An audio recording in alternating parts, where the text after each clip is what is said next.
নিয়ে আমাদেরকে থাকতে হয়। এই হচ্ছে বাংলাদেশ টিমের অবস্থা।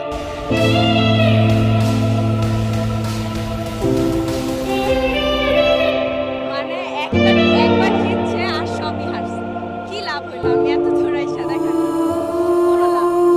আর সবাই তো মনে করেন যে পাকিস্তান 6 মার আর সবাই হাসতেছে, বাট আমার কাছে তো কষ্ট লাগতেছে। আমি তো আর পারতেছি না আসলে। আমার এই ম্যাচে নিয়ে কোনো ইন্টারেস্টেডই নাই, মানে এটা নিয়ে আমি কোনো আশা মানে আগে থেকে আমি জানি যে এটা হারবো। জাস্ট আবেগে বসে মানে আবেগের বশতে আমি এখানে আসছিলাম। না আমাদের একদমই বাংলাদেশ ক্রিকেট মানে টিমের ম্যাচ দেখলে আমাদের বিবেক একদমই কাজ করে না, কারণ এখানে ক্রিকেট বোর্ডেরই বিবেক কাজ করতে পারে, সেখানে আমাদের সাধারণ মানুষের বিবেক কাজ করে না কিছুই।